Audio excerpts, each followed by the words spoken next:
Crime line news को like, share और subscribe करें और ताज़ा खबरों के लिए बेल आइकॉन पर क्लिक करें। उल्हासनगर में एक चौंकाने वाली घटना सामने आई है, जिसमें उल्हासनगर के हिल लाइन पुलिस स्टेशन की सीमा के भीतर एक 28 वर्षीय व्यक्ति ने कथित तौर पर एक नाबालिग लड़की से छेड़छाड़ की।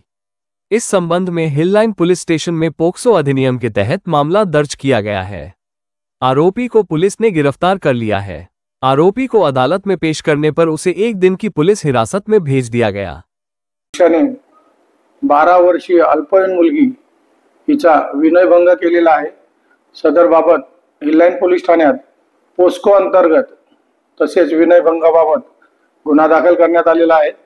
सदर गुन्ह्याचा तपास WPSI साळवे यांनी केला। सदर गुन्ह्यातील आरोपीत यास तात्काळ DB स्टाफ तसेच SC बंगारा, राजवळ, बडे यांचे मार्फतीने अटक करण्यात आली।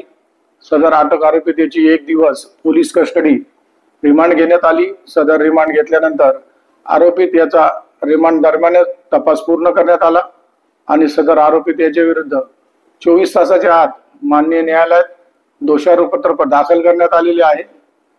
सदर दोषारोपपत्र दाखल करताना माननीय पोलीस आयुक्त श्री आशुतोष डुमरे साहेब, माननीय सहपोलीस आयुक्त ज्ञानेश्वर चव्हाण साहेब, माननीय ॲडिशनल CP साहेब श्री संजय जाधव साहेब, तसेच परिमंडळ 4 चे पोलीस उपायुक्त श्री गोरे साहेब, अंबरनाथ विभागाचे सहाय्यक पोलीस आयुक्त श्री काळे साहेब यांच्या मार्गदर्शनाखाली सदर आरोपी त्याच्या विरुद्ध 24 तासाच्या आत दोषारोपपत्र पाठवून माननीय न्यायालयात सदर गुन्ह्याचा तपास फास्ट ट्रॅक वर चालून सदर गुन्ह्यात लवकरात लवकर आरोपीवर शिक्षा झाली पाहिजे आणि न्याय मिळाला पाहिजे, यासाठी आम्ही प्रयत्नशील आहोत। अशा प्रकारे हिल लाइन पोलीस स्टेशन मध्ये उल्लेखनीय अशी कामगिरी करण्यात आलेली आहे। क्राइम लाइन न्यूज को लाइक, शेयर और सब्सक्राइब करें और ताज़ा खबरों के लिए बेल आइकॉन पर क्लिक करें।